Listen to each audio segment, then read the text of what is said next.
माने केसर का जेरकम का फाटिबनी किछि हबनी जेरकम का एमती पूरा हल्का रो रखि दबा। देखते केते सुंदर देखा जाउची माने केसर जा फाटी नहीं है ना। तो एठी देखि परछो एटा केते सुंदर फुली छि पूरा ना कलर टा पूरा मस्त देखा जाउची। हां देखि बढ़िया रकम गाई छि केते सुंदर देखि परथे अंडा चपटा है जी बढ़िया रकम का देखा जाउची आ केते मोटा भलिया हे छि देखि परथे एटा। हेलो हाय नमस्कार सांग माने welcome to my new blog. तो आज आमे गुटे चॉप बनाय पाई जाउछु किस चॉप बनाइबु आमे बनेबु अंडा चॉप से पुनी नुवा प्रकार गोटे अंडा चॉप बनेबु घरे। आपण माने जानथे अंडा चॉपटा माने बेसन ले काटी की अंडा सिझे की काटी की ताकू बेसन ले बुडी की माने आलू ता देई की सेटा छाकु जंती किंतु आमे गोटे नुवा प्रकार आज अंडा चॉपटा बनेबा। तो आज जे आमे अंडा चॉप बनेबु सेटा आपण माने मार्केट रे माने केबी खाइ नथिबे माने गुटे नुवा प्रकार अंडा चॉप बनेबु सेटा केवल घरे बने की खाय हबो मार्केट रे तो बिक्री होइनी सेटा। तो चालन तो बनेबा अंडा चॉप। तो अंडा चॉप बने पाई दीदी किस किस नेजु हां एठी ने नेची अंडा चॉप पई अंडा तीनटा ने नेची गोटे प्याज कंचा लंका आ एटा होची मटर ग्रीन मटर ता तो एतिक दरकार हमको आ किछि दरकार नै। तो जतेटा आपण माने चॉप बनेबे सतेटा अंडा रखिबे माने देबे सेनो हम एठी तीनटा अंडा चॉप बनेबे सेति पई तीनटा अंडा ने नेची। फर्स्ट मु मैदाटा गोळी नेमी एठी। तो फास्ट मैदा दरकार आपण जानते माने अंडा चपटा बेसन रे हुए ना। हां बेसन लो अंडा चपटा हुए किंतु आमे आज मैदा रे बनेबा अंडा चपटा ठीक नुवा प्रकार आमे अंडा चपटा बनाउछे ना सेति में मैदा रे बनाउछे। तो एबे पडिया मैदा रे टिके लूण हां और टिके लूण आ टिके तेल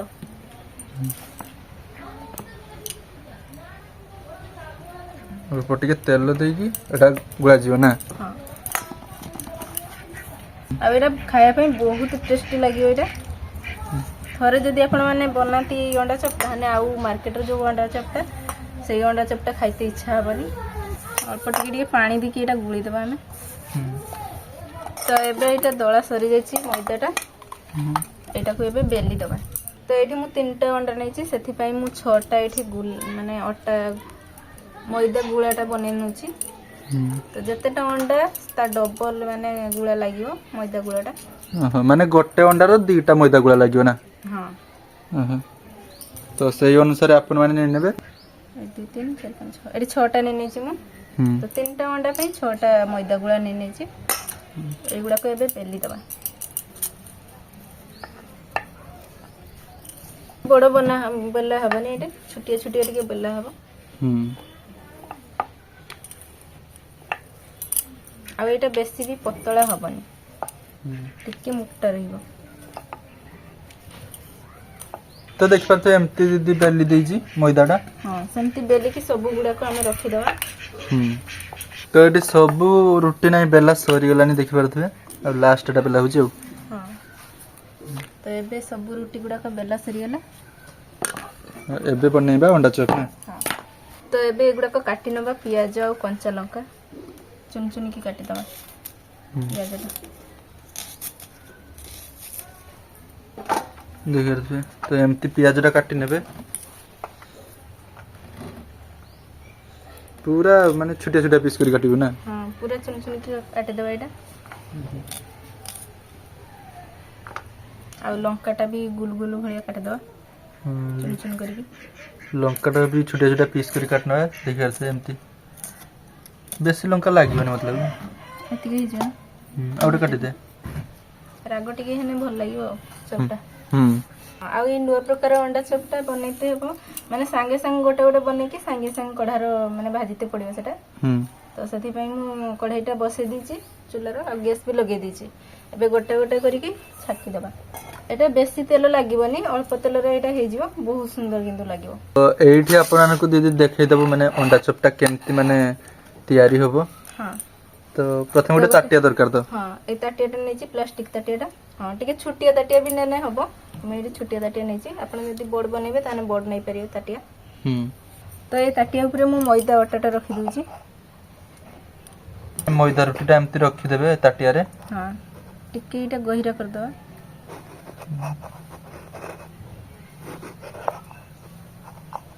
देखा से एमती करके रख दीची टिके माने तोली की रखा गला। हां टिके तोली की रख दीची टिके खाला रकम रखी दीजिए एटा तो एबे हमें अंडा पकेबा भांगी के एमती अंडाटा भांगी कि न दे देबा ना माने केसर का जेरकम का फाटीबनी किछि हबनी जेरकम का एमती पूरा हल्का रे रखि देबा देखा केते सुंदर देखा जाउजी माने केसर जा फाटी नहीं है ना फाटीबनी भी सीटा हल्का की ताकू फटेकी ताकू ढालते हबो तापरे एथरे हमें पियाज अल्प टिके पियाज पकेबा कंचा लंका दीटा पकेबा मटर दीटा पकेबा एथरे अल्प टिके लूण दबा लूण टेस्ट अनुसार है हां आउ जेतु मैदार हमें लूण देथिले खाली अंडाटा टेस्ट होबा फाइन लूण दउची म आ अल्प टिके हळदी गुंड लंका लंका तो दिया है जी कंचा लंका दिया है जी आ टिके कस्तूरी मेथी दे दी टिके खाली मेथी ना मेथी को जाय जे मेथी पत्र एरा हां मेथी पत्र तो बहुत सुंदर देखबार थे देखा जाउ जी एबे हमें आ गुटे जे रोटी करथले ता ऊपर पकेबा टिके पानी हाथ ता ऊपर खाली दे देबा माने सेट धरिया पाई ना हां सेट धरिया पाई टिके खाली पानी हाथ दे दो तापर हमें से रोटीटा पकेबा तो साइड टिके खाली हल्का पानी लगी दउछ दीदी बढ़िया देखा जाउछ ना बहुत सुंदर देखा जाउ जी हां तो एबे या ऊपर आ गोटे रोटी मु पके दउची तापर एटा टिके जांकी जांकी दबा एठी हल्का टिके जांकी जांकी दबा माने सेट होवा पे टिके जांकी दबा तो देखिए तो केते सुंदर माने गोटे नुवा प्रकार अंडा चप एटा गोटे ठीक अछि तापर एटा मु ए भल से जांकी दउची देना काटी चल जो एटा माने ताटियार काटते हबो हां राइट साइड रे मु टिके जांकी के एटा काटी दउची तो देखते माने ताटियार ही काटा जाउ जी सब ए ताटियार हो जी ना हां एमती जांकी जांकी देने एटा काटी जीवो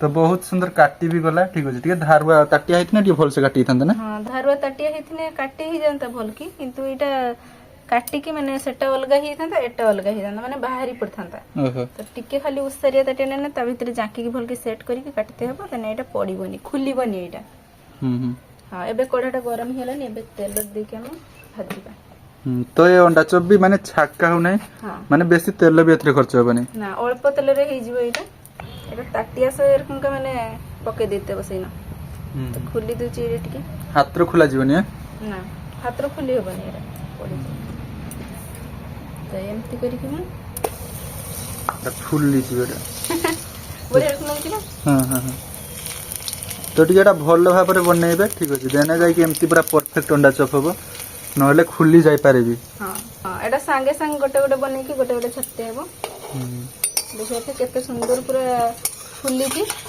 उल्टी उल्टी दबा तो बहुत सुंदर देख परथे अंडा चपटा हे जी हां एटा हो एबे आ गोटे हमें बनै दबा तो एडी देखि परथे एटा केते सुंदर फुल्ली छी पूरा ना कलरटा पूरा मस्त देखा जाउ जी हां कलर सीच देखि परथे केते सुंदर तो एटा फुल्ली की अछि माने अंडाटा जेते भीतर दे जी सेटा अंडाटा जेते फुल्ले टिके सेते में एटा पूरा फुल्ली की अछि तो देखि परथे एबे एटा हेई जाय छी एबे एटा काढी दबा तो बढ़िया रकम तो देखा देखिबा तो केते फुल्ली छी बे अंडा चप आ केते सुंदर पूरा देखा जाउ जी हां आ कम तेल रे भी हे गला एटा बढ़िया रकम हेई छी हां एबे आ गोटे पकेला अब एथरे माने बेसी तेल भी टाणु नाही माने बेसी तेल का खर्च हो नाही ना अल्प तेल रे पूरा बहुत सुंदर अंडा चप हे जाउ जी आ बहुत बढ़िया देखा तो जाउ छी बहुत बढ़िया माने फुल्ली जीवी तो एमती साइड रे काट देबे आ एटी पकेवा टाइम रे टी भल भाबरे पके नहने खुली जीवो हां फुल्ली भी जीवो आ नै तो हाथ को तेलटा ठिकरी पड़ियो गरम तेल तो एटी देखबा थे पूरा आराम से पकेबे देखिबा थे केते सुंदर पूरा हो जी अंडा चपटा आ गैस टा पूरा लो रखिबे नै तो एटा फाटी जीवर संभावना अछि टमाटो भी दे दउची हां माने एथिरे टमाटो दिया ही नाही किंतु एथिरे उडे दे दउ जे टमाटो देखा देखि एटा भांगी की लास्ट रो केते सुंदर दिसुची देखा जीव बढ़िया रंगा तो सुंदर देखा जे पाई दीदी एटा एथिरे टमाटो दे दीजी तो साइड गुडा भल से सेकी दबा को देखि परथे केते सुंदर फुल्ली जाउची एटा कलरटा देखि परथे केते सुंदर आसी गला तो एडी फाइनली देखि परथे हमर नुवा प्रकार गोटे अंडा चप केते सुंदर देखा जाउची तो बहुत सुंदर अंडा चप हे जी देखि परथे माने बहुत बड़ बड़ भी अंडा चप हे जी हां तो एबे एटा को काटिबा देखिया तो भीतर भल से सिजी छी ना सिजी नै जेतु हमें अंडाटा देइथिले एटा टमाटो पड़थिला ना ଯଦି ବଢିଆ ଦେଖିବାର ରକମ ହେଇଛି କେତେ ସୁନ୍ଦର ଦେଖିବାର ଥିବ ଅଣ୍ଡା ଚପଟା ହେଇଛି। ବଢିଆ ରକମ ଦେଖାଯାଉଛି ଆଉ କେତେ ମୋଟା ଭଳିଆ ହେଇଛି ଦେଖିବାର ଥିବ ଏଇଟା। ହୁଁ ତା ଭିତରେ ପୁରଟା ପୁରା ଅଣ୍ଡା ପୁର ଅଛି ଆଉ ମୋଟାଣିଆ ରକମ ଦୁସୁଛି ପୁରା ଗୋଟେ ଯଦି ଖାଇବା ଆପଣ ମାନେ ତାହେଲେ ପେଟ ତ ପୁରା ଫୁଲ ହେଇଯିବ। ହୁଁ ଆଉ ସବୁ ବି ସେମିତି କାଟିଦେ।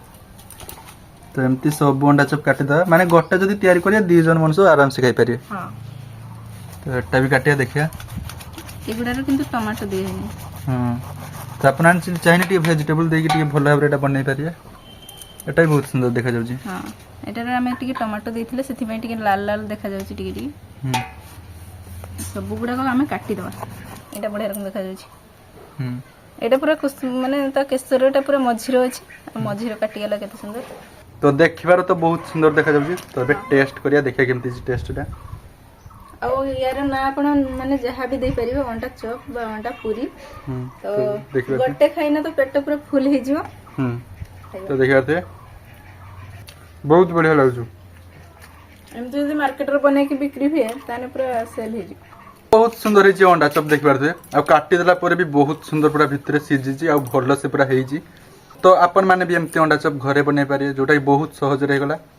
ତ ଥାଉ ଆଜିକାର ଭିଡ଼ିଓ ଏତିକି ଥିଲା। ଆପଣ ମାନେ ଲାଇକ୍ କରନ୍ତୁ, ଚ୍ୟାନେଲକୁ ଯଦି ନ ଆସିବେ ତାହେଲେ ସବସ୍କ୍ରାଇବ୍ କରନ୍ତୁ।